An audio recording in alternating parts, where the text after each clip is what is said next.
Comment le mouvement peut vous aider à muscler votre énergie vitale? Pourquoi le fait de bouger, sauter, danser a un impact sur votre vitalité? Aujourd'hui, je suis avec Christine Rotzen pour aborder ce super sujet. Bonjour Christine. Bonjour.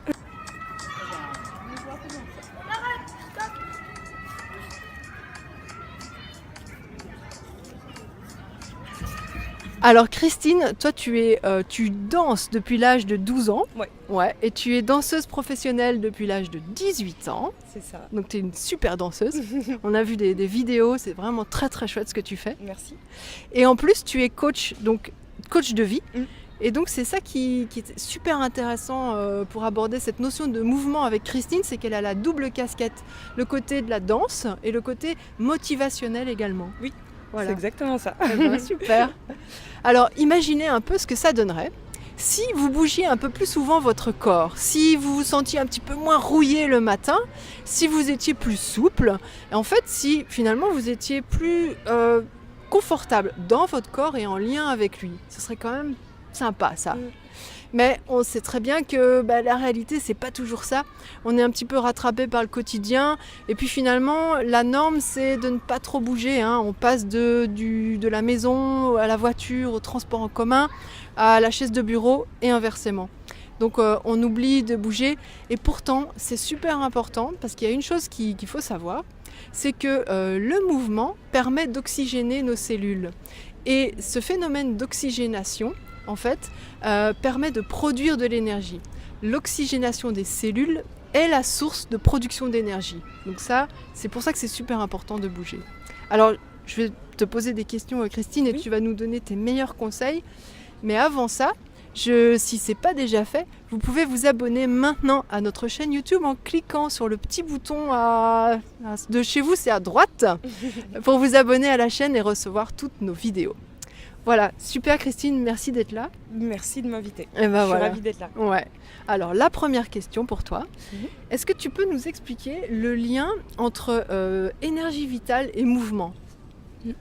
Alors, pour moi, c'est assez simple. Tu as parlé de cellules, etc. Mais en fait, comment je pourrais résumer, c'est que le mouvement, c'est la vie. Ouais. Tu vois. Oui. Et la vie, c'est du mouvement. En fait, la vie, de manière générale, est tout le temps en mouvement, tout change, tout bouge, les saisons, printemps, été, automne, hiver, donc déjà tout ça c'est du mouvement, là tu vois il y a des fleurs derrière nous, c'est tout le temps en mouvement, et donc du coup nous aussi on est tout le temps en mouvement, on n'a peut-être pas l'impression, mais même allongé, déjà rien que par le fait de respirer, il y a déjà du mouvement, donc pour moi le lien entre mouvement et vie, il est...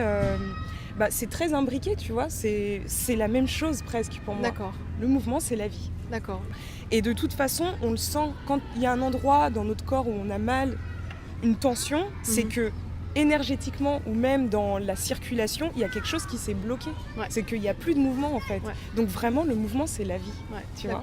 Et toi, Christine, en tant que danseuse, est-ce que tu as toujours cette sensation de mouvement en toi? Est-ce que c'est facile de faire venir le mouvement? Et si ça ne l'est pas, comment justement tu fais venir ça en toi, ce mouvement-là? Alors c'est une bonne question.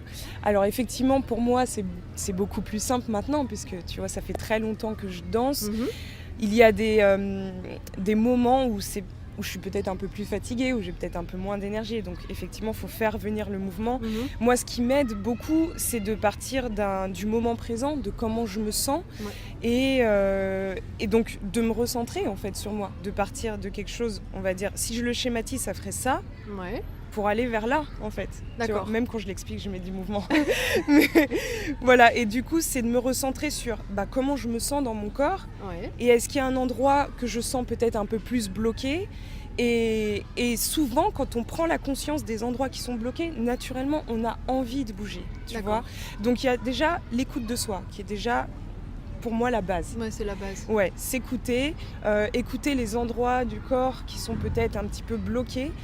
Voilà, ça mène au mouvement. Et ensuite, si je devais parler du côté motivationnel, vraiment comment se motiver à se mettre en mouvement, moi ce qui m'aide, c'est vraiment connecter à cette notion de vie, en fait, de vitalité. C'est très intégré en moi. Donc voilà, j'ai l'impression que si j'arrête de bouger, je passe à côté de quelque chose, tout simplement, tu vois. Donc ce qui m'aide, c'est de connecter au pourquoi je bouge. D'accord. Tu vois. Et je bouge pour rester en vie. Je bouge pour que mon corps soit... pour être bien dans mon corps, tu vois. Ouais. Je bouge pour être en adéquation avec la vie. Je pense qu'il y a quelque chose dans la reconnexion avec un peu l'enfant intérieur, tu vois. Quand on est petit, on saute, on court, on se pend. Ouais. Se pendre, c'est un truc qu'on perd, mais qui est super bon pour le corps, parce que ça réaligne tout le corps. Ouais. Donc tu vois, on saute, on court, on se pend, on se met à genoux, on s'accroupit. Et ça, c'est quelque chose qu'on perd à mesure qu'on prend de l'âge. Donc il y a peut-être un truc de reconnecter avec sa part d'enfant intérieur. Et du coup, je dirais, avec le côté jeu et exploration, en fait. Bouger, c'est du jeu. Ouais, c'est ça. Tu vois, ouais. C'est drôle en fait, c'est censé être fun et c'est pas censé être un truc qui t'inhibe parce que t'as peur d'être ridicule et tout. Non, c'est de l'exploration. Qu'est-ce que je peux faire avec mes mains ? Là, moi, je parle beaucoup avec les mains. Donc, qu'est-ce que je peux faire avec mes mains, avec ma tête ? Et il y a tellement de pistes à explorer que ça peut devenir vraiment très addictif. Alors, pour les gens qui sont un peu plus sédentaires, mais qui t'écoutent et qui se disent « Là, il faut que je mette un peu plus de patates, un peu plus de vie dans ma propre vie », est-ce que tu peux leur conseiller trois mouvements ou 3 manières d'être un peu plus en mouvement petit à petit au quotidien ? Pour moi, le point de départ, avant de vouloir être tout de suite dans le mouvement, c'est de reconnecter à la conscience de son corps, avec des choses qu'on fait déjà quotidiennement, qui sont déjà du mouvement. Donc la marche, c'est déjà du mouvement. Mais plutôt que de marcher d'une façon où on n'a pas conscience et juste je vais d'un point A à un point B, donc je vais de ma voiture à mon travail. Vite en pensant à tout tout ce que je dois faire, etc., la réunion, etc. Peut-être de prendre un temps pour marcher en conscience. Donc, quand je marche, ok, comment se pose mon pied ? Est-ce que c'est le talon en premier ? Est-ce que c'est les demi-pointes ? Qu'est-ce qui se passe au niveau de mes hanches ? Quel muscle je mets en action pour tenir en équilibre ? C'est quand même dingue, on tient en équilibre, tu vois ? Donc, déjà, il y a ça. Ensuite, je peux vous parler de choses concrètes que vous pouvez mettre en place dans votre quotidien sans rentrer tout de suite dans un truc qu'on rajoute. Donc, remplacer sa chaise, tu sais, quand tu es derrière un ordinateur, par un ballon, une medicine ball. D'accord. Tu sais, les grosses balles. Et en fait, ça, tout de suite, ça va vous mettre en mouvement parce que ça bouge. Donc voilà, remplacer sa chaise. Moi, je parle du métro, descendre d'une station avant. Pour marcher. Ça, c'est des trucs basiques. Hein. Prendre des escaliers, mais c'est bien bien de le répéter. Ouais, c'est vrai. Et après, moi, ce que je rajouterais aussi, alors des mouvements vraiment à mettre en place. Moi, j'aime bien faire ça le matin parce que le matin, c'est comme un moment que je prends pour moi en fait, avant d'aller dans le speed de la vie. Donc, ce que je peux vous dire, c'est déjà de partir vraiment de mouvements simples. Et ça peut être se concentrer sur une partie du corps. Aujourd'hui, je vais partir de la tête. Et qu'est-ce que je peux faire avec la tête ? Au lieu de... On fait ça souvent. Pour traverser, par exemple. C'est vrai. Parce qu'il y a une voiture à droite, à gauche. Et puis on fait ça. Mais il y a aussi toute une autre mobilité qu'on perd, qui est peut-être juste celle-là. D'accord. Voilà, d'explorer. Et d'explorer avec toutes les parties de son corps. Et pour que ce soit progressif, peut-être pas tout en même temps. Ça va peut-être prendre trop de temps. Donc... Peut-être aujourd'hui, j'explore ce que je peux faire avec ma tête, et puis demain avec mes épaules, et puis après demain avec mes doigts aussi, les micro-parties. Ouais, c'est vrai. Et après, il y a quelque chose que moi je pratique aussi souvent et qui se perd et que les bébés font, mais tout le temps, c'est le squat, qu'on retrouve beaucoup dans le yoga. Oui, c'est quoi ? Eh ben... tu vas nous montrer. L'idée, c'est de s'asseoir vraiment, je suis dans l'angle.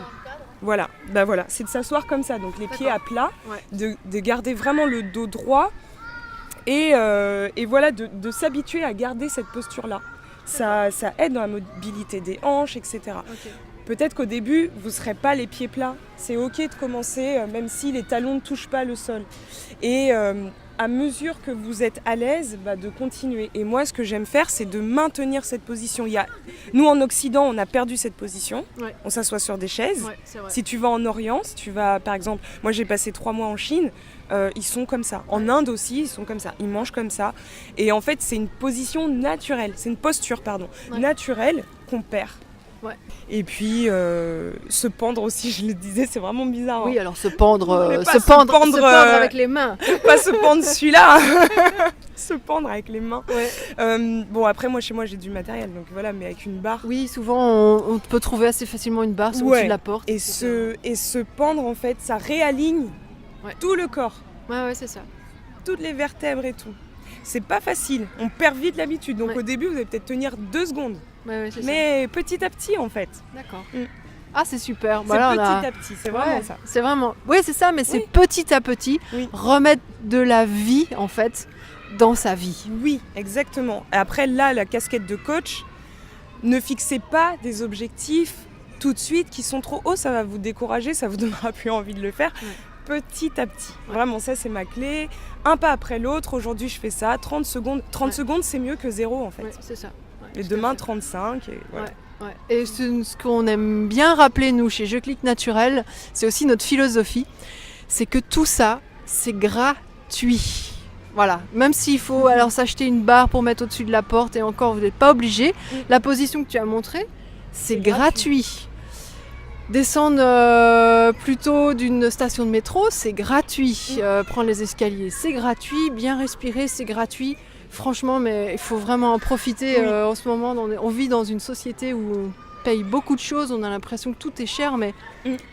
mais mettre de la vie, c'est gratuit en Oui. fait. Hein. C'est gratuit. Et après, moi, j'aimerais aussi rajouter un petit truc. Oui. C'est gratuit, bah, ça coûte rien financièrement. Ouais. Et après, peut-être certains d'entre vous pourront avoir une objection. Dire oui, mais ça me coûte du temps. Oui, c'est vrai.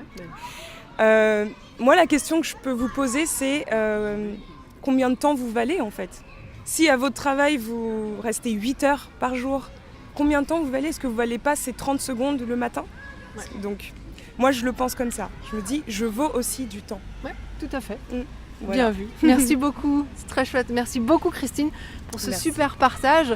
Si les gens ont envie d'aller un petit peu plus loin ou de suivre tes conseils de coach, voilà, Oui. où est-ce qu'ils peuvent ça? Donc sur Facebook, sur la page @mindset et compagnie, je partage quotidiennement des messages inspirants qui pourront certainement vous motiver à mettre plus de mouvement dans votre vie, plus de vie dans vos mouvements. Voilà. Et voilà, et puis après je propose plein de choses, je vous laisse découvrir par vous-même. Ok. Encore un tout grand merci. Merci à Voilà. vous deux de m'avoir invité. Ben, avec plaisir. Alors, je suis sûre que cette rencontre inspirante vous a donné envie de bouger, sauter, danser, vous pendre avec les bras. Soyez aussi à votre tour cette petite étincelle pour les gens autour de vous, donc n'hésitez pas à partager cette vidéo. Et si vous voulez aller encore plus loin et tester votre niveau d'énergie vitale actuel, vous pouvez cliquer sur le lien en dessous ou au-dessus de cette vidéo, en dessous en général, mais ça dépend où la vidéo se trouve. Vous pouvez tester gratuitement en 10 questions votre niveau d'énergie vitale. Donc voilà, cliquez sur le lien et vous êtes directement redirigé sur notre site où vous trouverez le petit test. Eh bien, nous, on va se lever. On va sauter, on va bouger et puis on se retrouve très bientôt pour une autre interview inspirante. À bientôt, naturellement. Ciao. Ciao.